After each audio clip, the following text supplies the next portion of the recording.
Itu tidak akan terjadi di Amerika. Itu tidak akan pernah terjadi di Amerika. Sayang, menurutmu apa yang dipikirkan orang-orang di Inggris? Apakah mereka mengira negara mereka akan dikuasai oleh kelompok Islamis yang membentuk geng eksploitasi seksual terhadap gadis-gadis muda di wilayah mereka? Apakah kamu pikir Islamisasi benar-benar akan mengambil alih tahta secara harfiah? Apakah itu yang kamu kira akan terjadi menurut orang-orang Inggris?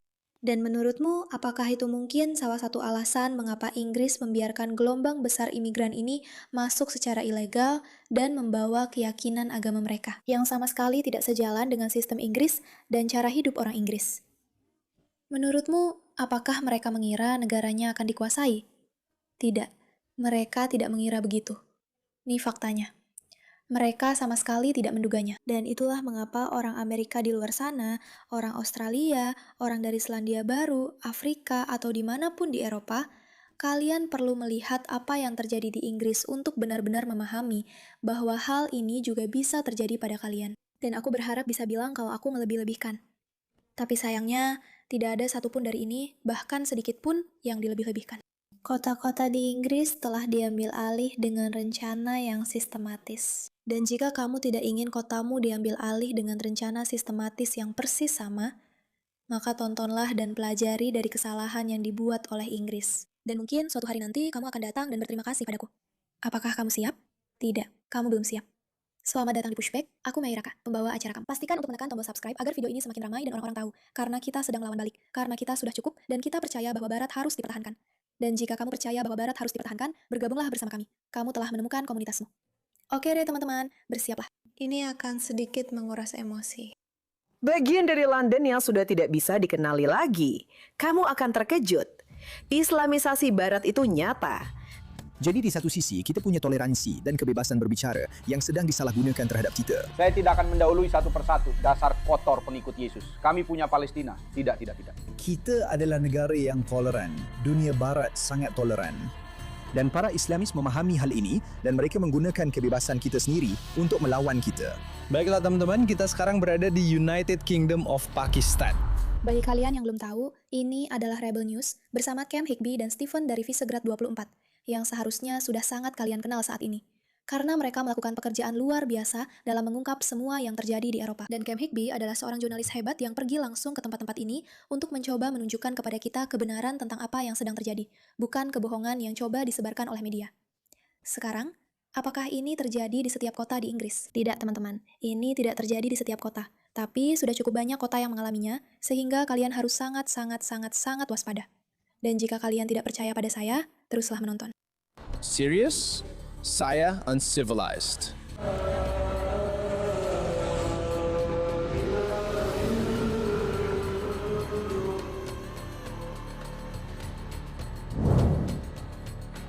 Baru-baru ini, saya bepergian ke London, Inggris untuk meliput aksi besar-besaran Unite the Kingdom yang diselenggarakan oleh Tommy Robinson. Saya dikirim ke sana lebih awal karena Keir Starmer mulai melarang aktivis asing, politisi, bahkan jurnalis hanya karena mereka tidak setuju dengannya, seperti seorang komunis sejati. Dan Anda akan melihatnya lagi pada hari Sabtu di sebuah pawai yang dirancang untuk menghadapi dan mengintimidasi kota yang beragam ini dan negara yang beragam ini. Bagi kalian yang belum tahu, ini adalah Keir Starmer. Sayangnya, jika kalian cukup beruntung untuk tahu siapa dia, inilah pria yang seorang diri menghancurkan Inggris. Ya, tidak sepenuhnya sendirian, dia punya banyak pendahulu yang berhasil melakukan hal-hal sederhana yang sama. Tapi dia sedang menghancurkan Inggris, dan dia telah sampai pada kesimpulan bahwa daripada mengakui kesalahannya dan mundur, atau mencoba mengubah serta memperbaikinya, dia justru akan membungkam siapapun yang berani berkata. Keir Starmer, menurut saya ada beberapa masalah dengan Anda. Siapapun yang mencoba mengatakan apapun, termasuk orang-orang yang datang dari luar negeri untuk meliput. Bagi kalian yang belum tahu, Rebel News itu adalah Afi Amini, itu adalah Ezra. Mereka adalah individu-individu. Eva, mereka adalah aktivis yang percaya pada pentingnya turun langsung ke jalan dan benar-benar mewawancarai orang-orang, membagikan apa yang sedang terjadi. Mungkin mengatakan bahwa mereka berpikir emigrasi adalah ide yang bagus, mengeluarkan orang-orang yang ada di luar sana. Memanipulasi anak-anak perempuan kecil seharusnya menjadi sesuatu yang dipertimbangkan oleh sebuah peradaban, sama seperti peradaban yang sehat akan memenjarakan pelaku pedofilia.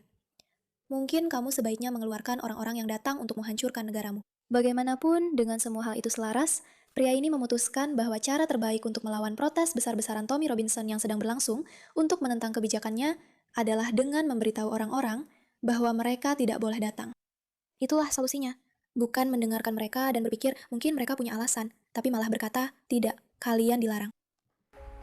Itulah sebabnya, pemerintah Partai Buruh ini akan melarang para provokator sayap kanan untuk bepergian ke Inggris demi acara tersebut. Di lapangan, tujuan saya sederhana, mendokumentasikan konsekuensi dari imigrasi massal dan bagaimana beberapa wilayah di London telah berubah. Dalam beberapa kasus, sampai tidak bisa dikenali lagi.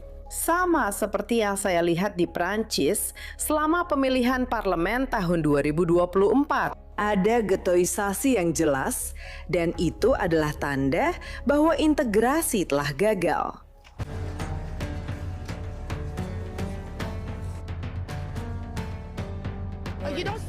Hanya pengingat untuk semua orang di luar sana yang berkata, tapi saya merasa simpati dan saya bukan rasis, dan saya tidak percaya bahwa Anda harus melarang seluruh agama. Ini bukan tentang melarang agama, ini tentang melarang sebuah entitas. Sebuah gerakan politik yang sama sekali tidak percaya pada integrasi ke dalam masyarakat. Jika Anda ingin datang dengan agama Anda dan berkata, biarkan saya menjalankan agama saya. Tapi tolong juga, saya ingin belajar bahasa Inggris. Saya ingin menjadi bagian dari masyarakat Anda. Karena saya pikir masyarakat Anda hebat dan saya ingin memperbaiki serta membangunnya. Maka itu luar biasa. Datanglah dengan agama Anda. Namun, jika Anda datang dan berkata, saya punya keyakinan agama ini, yang sebenarnya adalah keyakinan politik yang dibungkus sebagai keyakinan agama agar Anda merasa bersalah jika mengatakan sesuatu yang menentang apa yang saya lakukan. Dan saya tidak tertarik untuk berintegrasi ke dalam masyarakat. Bahkan, bukan hanya saya tidak ingin berintegrasi ke dalam masyarakat. Saya juga lebih memilih mengubah masyarakat Anda dan membuat Anda menjadi lebih seperti saya. Itulah saat kita mulai punya sedikit masalah, teman-teman. Hanya masalah kecil saja. Anda harus menerimanya. Jelas kan? Siapa namamu? Mangali. Perancis? Bukan, Bengali. Hanya Bengali saja. Bengali.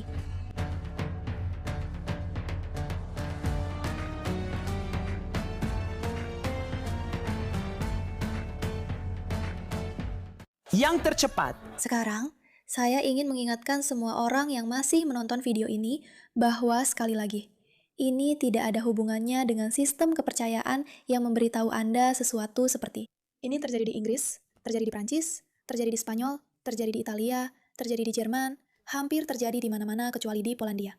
Ini adalah masalah yang sangat-sangat besar. Ini bukan tentang menjadi seorang rasis. Ini tentang menghentikan orang-orang yang pada dasarnya mencoba mengatakan, hentikan segala bentuk integrasi dan malah membuat orang-orang ini memeluk agama kita.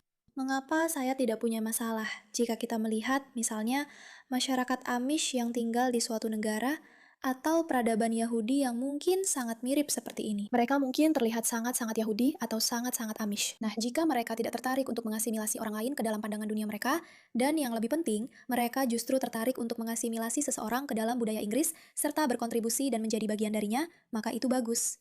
Silakan saja memiliki semua kebebasan beragama di dunia. Tapi jika kamu tidak akan berasimilasi dalam bentuk apapun, menurutku itu adalah masalah. Sebelum kita melanjutkan video ini, yang benar-benar menarik dan luar biasa, ada sedikit pesan singkat dari sponsor kami. Katakan padaku kamu sudah tidak lagi mengonsumsi suplemen kalsium, kan? Karena kamu tahu itu mungkin tidak membantu. Apalagi jika kamu tidak punya cukup kolagen dalam tubuhmu. Kolagen, kamu bertanya?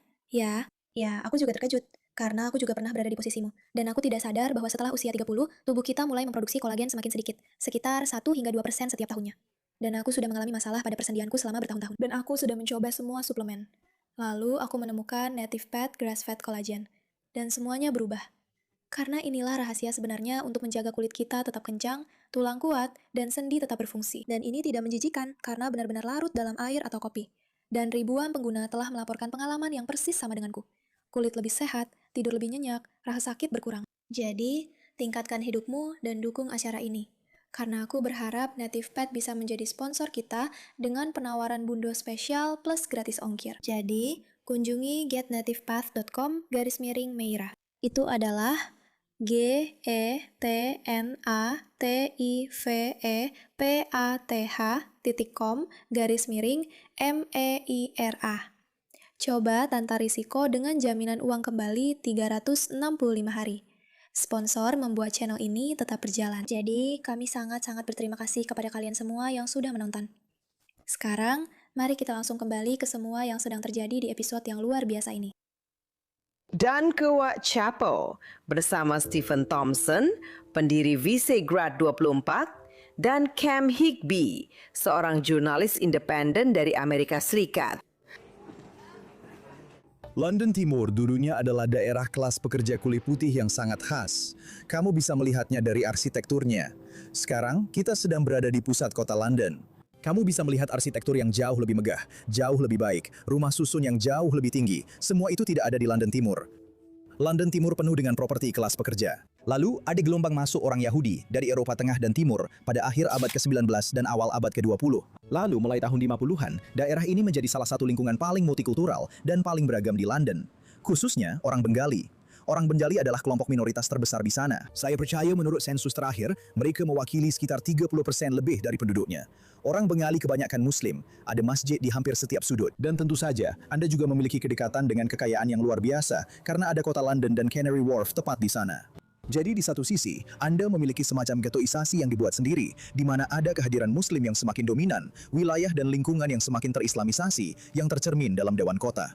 Tidak ada satupun orang Inggris kulit putih. Itu benar-benar gila. Tidak ada satupun orang kulit putih. Tidak ada satupun. Tidak ada satupun. Bagus untuk wanita ini. Rambutnya tidak tertutup. Jarang sekali. Jarang sekali. Yang saat ini adalah seorang anggota dewan dari Tower Hamlets. Wali kota yang baru saja terpilih kembali, sebelumnya pernah dihukum karena korupsi dan dilarang mencalonkan diri selama 10 tahun. Larangan itu telah berakhir dan dia baru saja terpilih kembali sebagai wali kota. Dia juga berasal dari Bengali. Mayoritas anggota dewan lokal adalah orang Bengali. Tapi ada ironi besar di sini. Saat Anda melihat, Anda bisa melihat gedung walkie-talkie, Anda bisa melihat Kirk, Gherkin, Anda bisa melihat semua gedung pencakar langit ini. Jadi ada dikotomi antara kemiskinan ekstrim dan ghettoisasi di sebagian besar wilayah Whitechapel. Sampai-sampai stasiun Whitechapel memiliki nama stasiun dalam bahasa Inggris dan tepat di sebelahnya ada dalam bahasa Bengali. Fakta menarik. Dulu saya pernah mengira itu adalah bahasa Arab. Tapi sekarang saya sudah banyak belajar. Teman-teman, ini hal menarik yang perlu kalian perhatikan tentang ini. Lihat, mereka tidak mencoba masuk ke lokasi ini, kan? Bukan ke situ tujuan mereka. Mereka justru menuju ke daerah-daerah di sekitarnya untuk terus berkembang dan berkembang. Tumbuh, dan akhirnya mendesak masuk. Secara pribadi, saya tidak akan masalah dengan orang Bengali yang tinggal di suatu daerah. Pertanyaannya adalah, apakah mereka sama sekali berusaha untuk berintegrasi ke Inggris? Apakah mereka berusaha menjadi warga negara Inggris dan berkontribusi dalam masyarakat? Atau apakah mereka mencoba melakukan sesuatu yang berbeda? Saat Anda melihat ke seberang jalan, saat Anda melihat ke ujung jalan, Anda bisa melihat gedung pencakar langit yang menjulang tinggi dan seluruh kekayaan finansial London yang luar biasa. Baiklah teman-teman, kita sekarang berada di kerajaan Inggris Pakistan. Jika ada yang namanya kolonisasi, inilah contohnya. Kamu bisa mengambil camilanmu dari lantai kalau mau. Kami punya banyak kain Pakistan yang bagus di sini. Kami punya mainan anak-anak.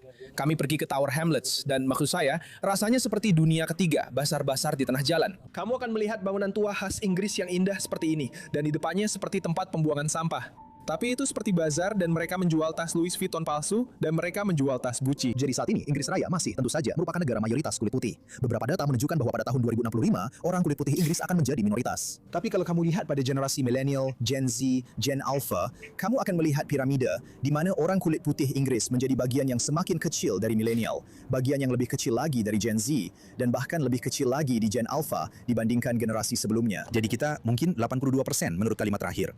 Inggris Raya mungkin sekarang 82% kulit putih Inggris. Tapi itu bukan kasus untuk Gen Alpha. Yang jelas, bukan 82% kulit putih Inggris. Ini sedang berubah dan berubah dengan cepat. Kamu bisa melihatnya di Birmingham. Kamu bisa melihatnya di tempat-tempat seperti Bradford. Kamu bisa melihatnya di tempat-tempat seperti kota Luton. Ada sekitar 11 kota dan kota kecil di Inggris Raya yang saat ini penduduk kulit putih Inggris menjadi minoritas. Dan ibu kotanya, London, saat ini hanya sepertiga penduduknya yang kulit putih Inggris. Dan seiring dengan tempat ini menjadi semakin kurang berciri Inggris, orang-orang Inggris mulai pindah keluar. Ada unsur white flight atau perpindahan penduduk kulit putih. Ingat, kami tidak punya masalah dengan banyak orang yang datang ke suatu negara dan menambah keberagaman budaya, meskipun kami sendiri sebenarnya tidak terlalu yakin itu berhasil. Di Amerika dibangun oleh para imigran dari berbagai warna kulit, tempat, dan lokasi yang berbeda-beda. Dan itu luar biasa karena mereka semua memiliki keyakinan yang sama, yaitu kebebasan, nilai-nilai Amerika, dan mereka berintegrasi berdasarkan nilai-nilai itu. Di sini, situasinya berbeda. Ini bukan tentang ingin Inggris mayoritas kulit putih. Sebenarnya tidak ada yang benar-benar peduli tentang itu. Ini tentang fakta bahwa orang-orang yang memiliki nilai-nilai Inggris yang seringkali berkulit putih karena mereka adalah orang Inggris asli. Mereka adalah orang-orang yang seluruh budaya dan tradisinya seolah-olah sedang ditekan oleh hal baru yang datang dan berkata, "Selamat tinggal, kami sebenarnya tidak peduli dengan kalian. Kami benar-benar di sini hanya untuk menjajah. Datang, menjajah tempat ini, dan mengubahnya menjadi tempat kami. Sangat, sangat berbeda. Ketika kamu datang ke sebuah negara dan kamu percaya pada nilai-nilai negara itu, maka kenyataan bahwa kamu datang dengan budaya yang berbeda adalah sesuatu yang indah. Gabungkan kedua hal itu, satukan, dan kamu menciptakan sesuatu seperti impian Amerika. Tapi ketika kamu datang tanpa minat untuk berintegrasi ke dalam sebuah budaya, yang kamu lakukan adalah menjajah. Dan ini hanya akan semakin cepat terjadi, kecuali ada sesuatu yang dilakukan untuk menghentikannya dan membalikkan keadaan. Dan jelas, masalah terbesar dari semuanya adalah orang-orang yang paling agresif dalam hal ini adalah mereka yang berasal dari latar belakang Muslim, yang tidak hanya mengubah lingkungan menjadi ghetto. Mereka memiliki kebijakan, meskipun tidak tertulis, yaitu kebijakan Islamisasi, mengubah lingkungan menjadi wilayah di mana siapapun yang bukan Muslim, siapapun yang bukan Islam, tidak diterima. Dan kenyataannya, jika mereka datang dengan kamera untuk mencoba berbicara dengan mereka, mereka akan benar-benar diusir. Hal ini memang tidak terjadi hari ini. Sebenarnya, saya pikir kami sangat beruntung. Saya rasa situasinya bisa saja berubah. Situasinya bisa saja berubah seperti ini.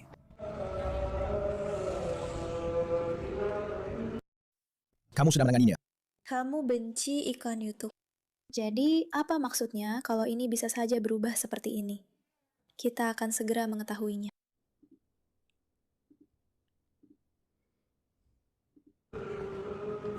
Jadi kami sedang berekam di Masjid London Timur yang merupakan salah satu masjid terbesar dan tertua di London, salah satu dari sedikit masjid di Inggeris yang memperbolehkan azan dikumandangkan. 5 kali sehari, imam akan naik ke menara atau tidak harus naik ke menara, tapi menggunakan mikrofon dan akan ada pengeras suara di menara, lalu beliau akan mengumandangkan azan. Saya benar-benar penasaran, karena kita sudah terbiasa dengan kenyataan bahwa para Islamis melakukan azan dengan suara keras yang mengganggu semua orang. Apa yang mereka lakukan sebelum ada pengeras suara? Apakah ini hal baru? Apakah ini bagian dari seperti, mari kita datang ke kota kita dan semacam membuktikan dominasi kita di sini? Atau apakah ini sesuatu yang sebenarnya belum pernah ada sebelumnya? Atau memang selalu ada? Mereka punya cara sendiri untuk membuat pengeras suara. Ada yang punya ide? Beritahu saya di kolom komentar. Kami berada di sana untuk solat zuhur dan kami merekam jemaah yang melubir dari masjid. Masjid ini tidak cukup besar untuk menampung seluruh komunitas Muslim. Jadi ada banyak Muslim yang solat di luar dan kami merekamnya bersama kameramen saya. Dan saat kami sedang merekam, sebuah mobil mendekat, berhenti di zebra cross, dan pria di dalam mobil itu berkata, "Saya mengenal Anda visa-visa grad 24, Anda pembela genosida, dasar binatang." Dan saya mendekatinya, dan saya berkata, "Saya ingin sekali berdiskusi, kami ingin berbicara dengan Anda. Saya akan senang bertanya kepada Anda tentang bagaimana rasanya menjadi seorang Muslim di London, tentang multikulturalisme, tentang tinggal di Tower Hamlets." Pria ini terus menghina saya, dan saat dia menghina saya, dan saya berdiri di sana dengan cukup tenang, berusaha sebaik mungkin untuk mengajaknya berdialog secara damai, jamaah mulai keluar dari Masjid East London. Mereka menyadari keributan itu, dan sekelompok besar Muslim berlari mendekat.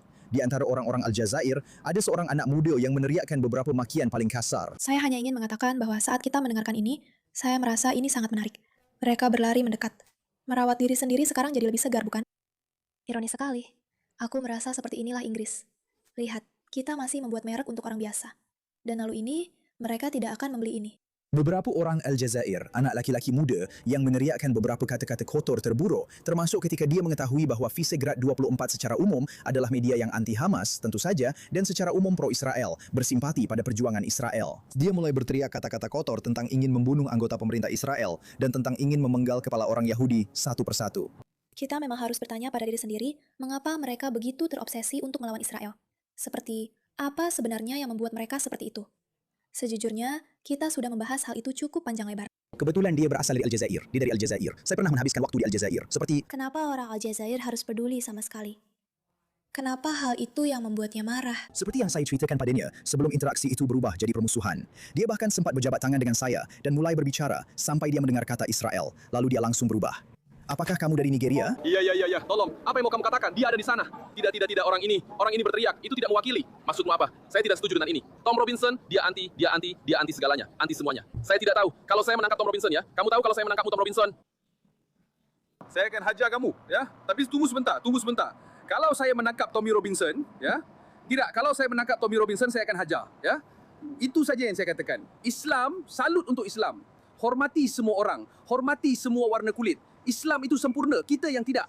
Salut. Apakah Anda ingin Inggris menjadi negara Muslim? Ini bukan negara Muslim. Inggris bukan negara Muslim. Kami di sini bukan untuk mengambil alih. Kami di sini untuk menyebarkan agama kami yang indah. Menyebarkan perdamaian dan menyebarkan cinta. Hanya itu, saudaraku. Hanya itu. Serius? Kamu di sini hanya untuk menyebarkan perdamaian dan cinta dengan mengatakan dukung Tommy Robinson. Sepertinya itu cara yang cukup menarik untuk menyebarkan perdamaian dan cinta. Menurutmu tidak? Apakah kamu ingin semua orang menjadi muslim? Apakah saya ingin semua orang Muslim? Tidak, jawabannya tidak. Kami tidak ingin. Kami ingin itu menjadi negara Kristen. Benarkah? Ya. Maukah kamu? Apakah kamu bersedia berbicara dengan kami di depan kamera? Saya menghargai itu. Bagian mana dari negara ini? Ini negara Kristen. Bagian mana dari negara ini? Kristen. Ini negara Kristen. Bagian mana dari negara ini yang Kristen? Apakah kamu bertanya, kenapa aku pikir ini negara Kristen? Kenapa ini Kristen? Negara. Kenapa UK adalah negara Kristen? Mari kita mulai dengan monarki ya. Monarki yang diurapi, kamu tahu, oleh Tuhan. Tentu saja, menurut orang Kristen.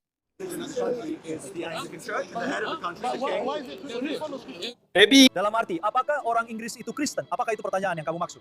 Saya berpendapat, jadi posisi saya tentang ini adalah, saya mengagumi Muslim, karena kamu tidak. Tentu saja saya mengagumi. Saya sudah buatkan kamu saluran. Kamu mau biarkan saya bicara? Saya tidak akan biarkan kamu bicara. Saya tidak akan biarkan kamu bicara. Apa saluranmu? Apa saluranmu? Wakil Presiden. Kamu mungkin bisa lempar sepatu. Apa itu? Wakil apa? Saya harus membebaskan Palestina. Tunjukkan. 1, 2, 3. Bebaskan Palestina. Bebaskan Palestina. Saat kami sedang merekam dokumenter, Stefan Thompson, pendiri Visegrad 24, sedang merekam masjid saat mereka sedang berdoa. Dan mereka mengepungnya. Mereka semua keluar dari sholat Jumat, dan ratusan orang menepungnya. Mereka meneriakkan kata-kata kotor, mereka mengacungkan salam Hitler, dan mereka berteriak, "Kami akan memenggal kepala orang Yahudi satu persatu." Sialan, apaan ini? Hei, sialan, tayangkan aku. Sebagai pengingat, Stefan bukan orang Yahudi. Dia hanya punya otak.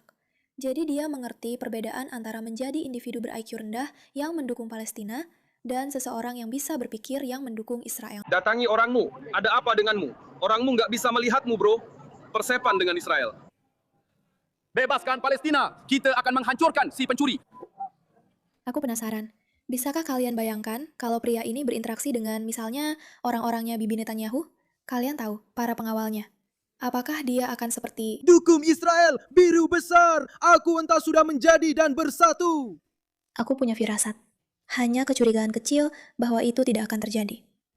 Mari kita lihat apa yang terjadi selanjutnya.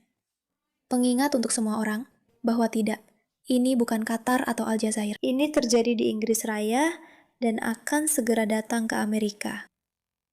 Hidup Palestina. Palestina tidak akan bebas. Orang itu akan dipenggal satu persatu. Kau, Yesus kotor. Kami punya Palestina. Kalian tahu itu kan? Itu adalah seorang Yahudi. Mungkin kamu oleh orang ini. Fakta menarik. Maksudku, salam Hitler. Luar biasa. Elegan. Kalian tahu, elegan. Pria yang kalian lihat berteriak tentang memenggal kepala orang Yahudi dan melakukan salam Nazi adalah Mohammed Hashid, 18 tahun. Dia kemudian ditangkap dan didakwa atas pelecehan bermotif rasial, lalu dibebaskan dengan jaminan sampai persidangannya yang dijadwalkan pada 16 Juni. Mari kita tebak apa yang akan terjadi di persidangan. Dalam persidangan nanti, kemungkinan besar akan dikatakan sesuatu seperti, Sebenarnya itu bukanlah pemberatan rasial. Itu adalah kesalahan Visegrad 24 karena masuk ke I. saya tidak tahu apa yang kamu lihat. Tapi saya melihat Stefan sangat-sangat sopan. Ramah, santun, menarik, dan tertarik untuk berbicara. Menariknya, dia tidak mengatakan apapun tentang Israel atau tentang orang Yahudi. Benar-benar tidak ada. Dia ditanya apakah menurutnya Inggris adalah negara Kristen, dan dia bilang dia menghormati Muslim. Dan inilah yang terjadi. Sekarang saya harus bertanya pada kalian, teman-teman. Mana dari mereka yang terlihat lebih pintar? Siapa di antara mereka yang benar-benar terlihat tahu apa yang sedang dibicarakannya? Siapa di antara mereka yang terlihat seperti seseorang yang ingin kalian miliki di masyarakat kalian, dan siapa yang tidak? Sekarang, jika jawabannya adalah kalian tidak ingin pria muda yang terlihat seperti itu, berbicara seperti itu, dan bertingkah seperti itu, maka baiklah. Jika yang kalian maksud adalah pria berambut keriting yang memberi salam Nazi itu, maka bagus. Kalian harus melawan demi Amerika. Dan jika yang kalian maksud adalah pria Inggris berambut pirang yang berbicara dengan baik, maka kalian sebaiknya tetap tinggal di Amerika. Karena orang-orang seperti itu akan segera menghilang dari muka bumi jika kita tidak melawan para Islamis. Terima kasih atas perhatian kalian terhadap masalah ini.